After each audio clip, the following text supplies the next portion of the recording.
Okay, thank you, everyone. My name is Marcello, and I'm pretty excited about this because it's something we have been working for the last months, and we have been using this for the last months to fix a bunch of issues in our app. And heuristic tap responsiveness is more of a methodology that is used to like determine if a tap is responsive or not, just without requiring any engineer putting like tracing instructions. Let's see how this works. There are like a lot of definitions of performance around. Some people look at CPU usage, frame drop, or like how long it takes like to execute a piece of code. But like there is only one question we need to answer, and actually is do people like using our app? And so I want to. I have an example here. If it shows up. Yes, cool. This is a tap in our app, right? And it's something specifically we call product selection. And you tap basically on one of these buttons down here, and it basically makes a network call, gets like some fares, and then shows the map, changes a little bit the layout.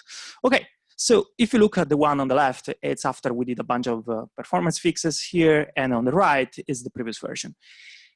And you can see here, like we can say that the left one is actually responsive. You tap it, you see the results.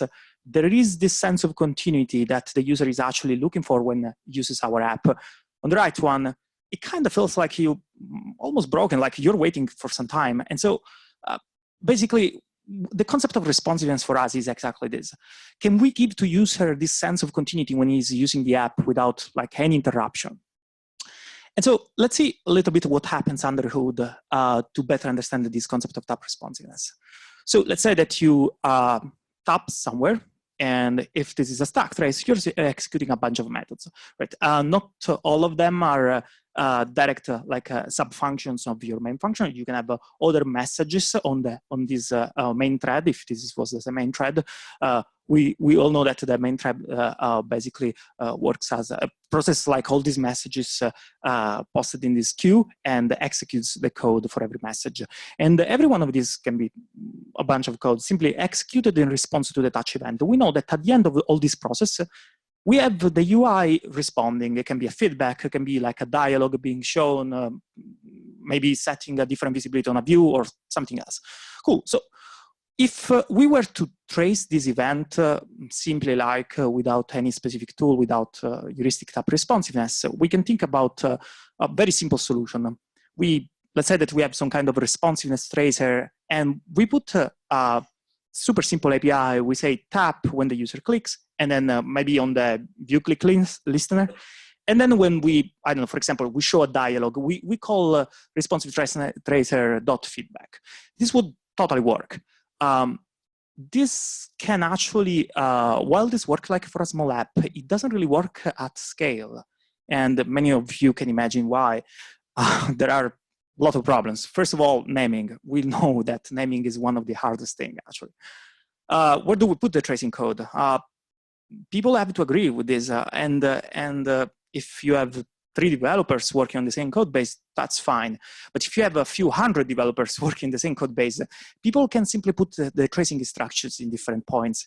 And in all of this, there is also to consider a human error or simply developers like forgetting to put the tracing instructions. So you see that it doesn't really work at scale, but let me go a bit deeper in this because to understand the concept of scale, we needed to look at moment at Uber and where we are. So Uber operates 600 cities, 24/7, a lot of devices, a lot of network conditions, and we have the features that are specific for different markets and work different network conditions. On top of this, we have 4 apps, more actually than 4 apps: Android, iOS, hundreds of engineers, hundreds of commits every day. It's simply not possible to check that our responsiveness tracer API is used everywhere. And it's not possible to check that actually trace exactly the code that we expect to trace. And so the question here is, can we detect if it's a tap happened basically automatically, if a tap is responsive automatically? And I want to just step a moment into which are the requirements of this automatic tracing, if we can call it so. We should be able to trace all the taps in the app. And and we literally want to cover every single tap of the app. And to do this, when we get to this number, that is the responsiveness number, this metric, new metric that we're gonna call responsiveness, it should be very easy to understand. Should be like one single number that we can trace, and should be also representative of the feature of the app we're tracing. Again, in the example of the product selection before, we want to know basically how long it took, like for us to, update the map, the layout of the screen, or maybe finishing drawing on the map. Should be very easy to integrate. This is what I was saying before. Developers should do absolutely nothing to integrate or trace their new feature, the taps in their new feature. Another super important thing is that one metric should, you should imagine that if there are no changes in this piece of code that is traced, you shouldn't see any regression as well, no improvements. It should be pretty much like a flat line. But if you change the code and do introduce a regression, you clearly want to see it as well as an improvement. And then one other point is that a metric should be actionable. Like we need to understand what changed in this metric to have an idea of how to fix it. We saw Nanotrace. Nanotrace is a debugging tool, but this actually tells us where to look, where are the issues. And so let's do also a bunch of assumptions before trying to describe how it works. So we all know that when the user interacts with the app, it triggers a certain amount of code, and this is executed on the main thread. We know that all the events for the UI are dispatched on the main thread.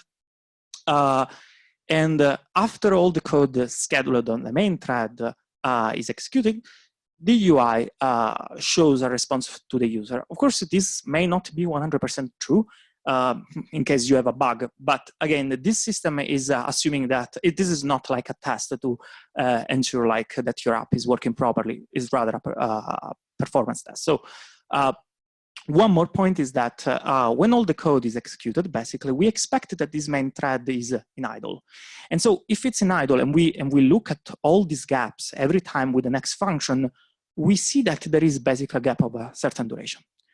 Cool. So at this point, considering all these points, we want to look at what's actually happening here. How do we understand if we have executed all the code that was scheduled as a result of tapping on a button in the app? Let's say that you tap. Okay, if this is a timeline, we can draw a tap is an instant event. It's happening in a specific moment. At this point, the tap is triggering a bunch of functions. Now, if you look at the stack trace, you will see that if the tap event is a signal that we fire, it may not be exactly at the beginning of the function. It can be also in the middle. It can be even at the end, actually, because the tap event is actually a signal that we are firing. And then we're executing a bunch of code. Then there is some other code, some more code again.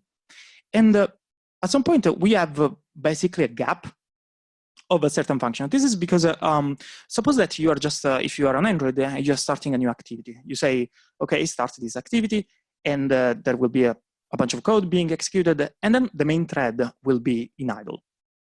And you will probably see some other code being executed if you just look at the code being executed if the user taps somewhere else. So for example, if you have a network event. So once we identify where is this gap, we can also say that ideally, the UI responded pretty much here. So at the end of the last function before the gap. So we basically call this time response time. So from the beginning of the first function when the tap event was identified till the last function before the gap.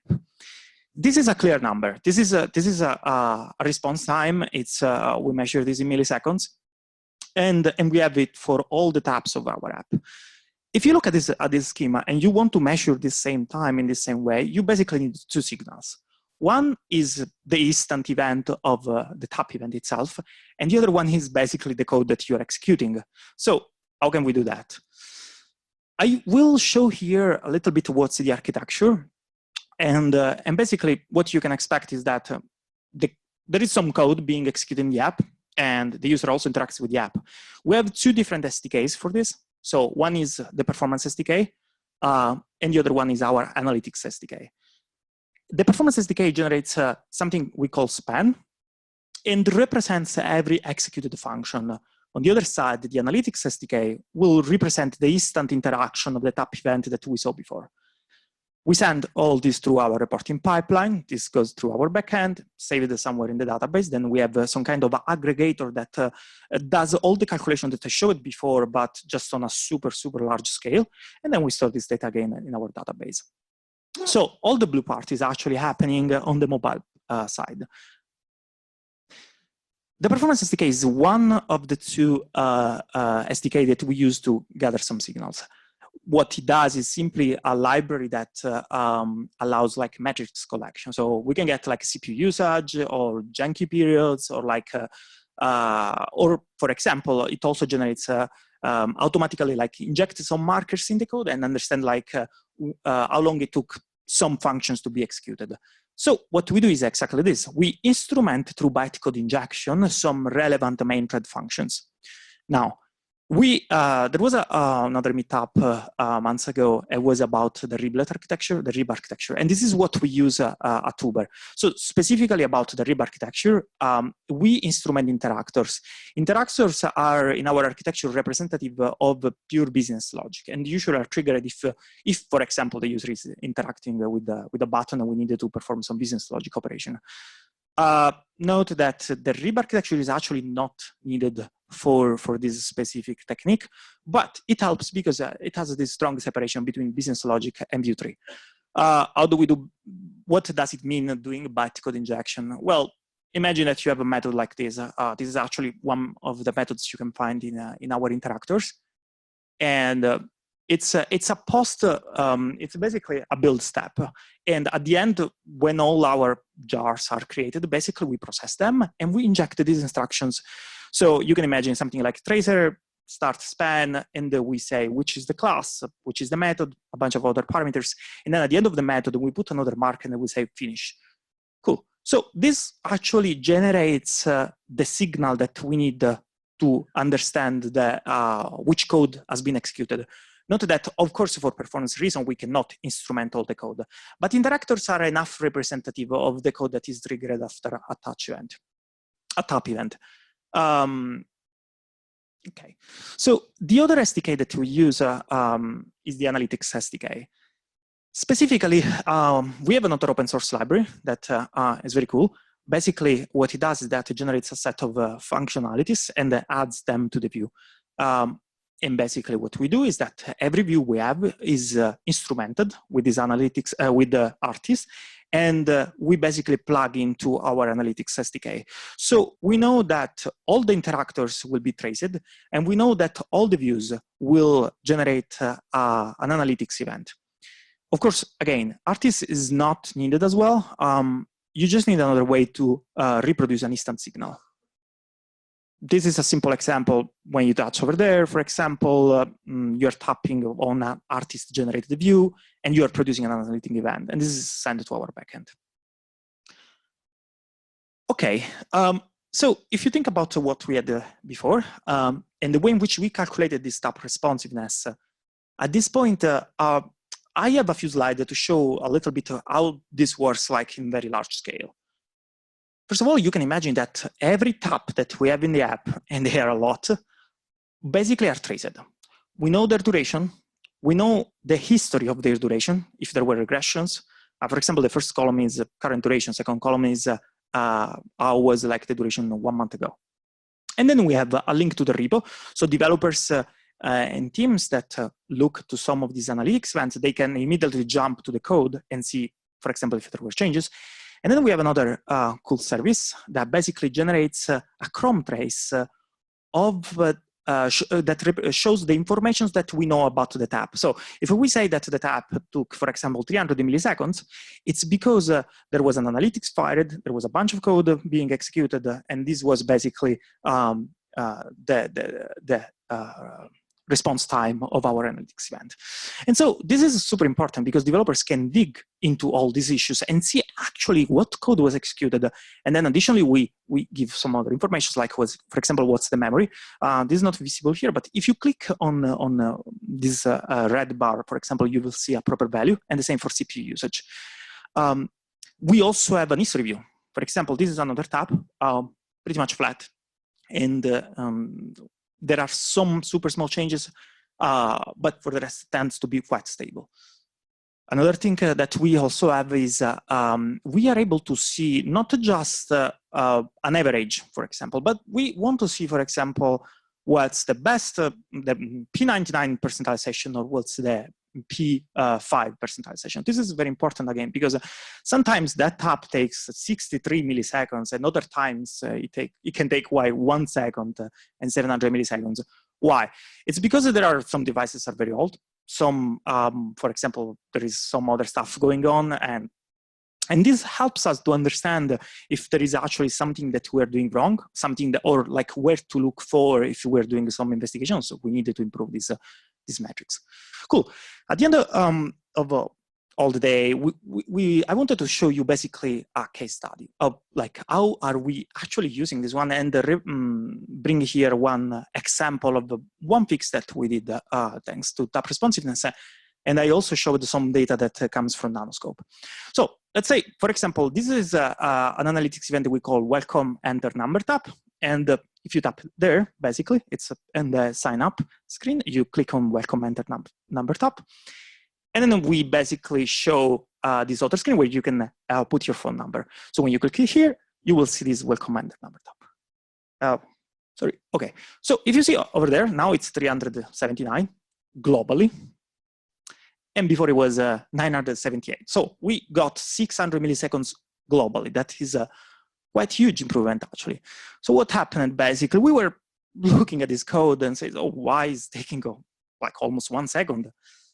But, well, turns out that we were using this library, libphonenumber, where there is basically as you type formatter. Okay, so this is a Java library. It's not an Android library. So this library does something inside.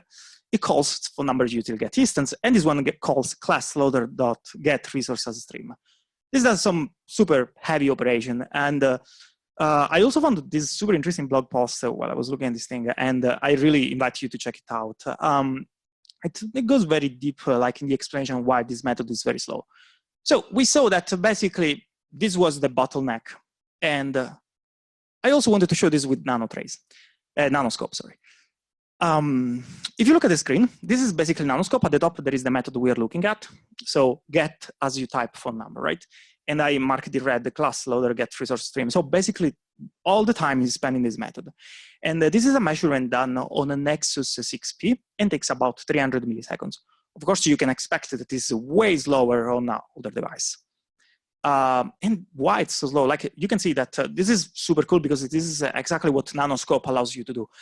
You can see, for example, it's doing a bunch of precision in a jar file, and then there is this signature file verifier.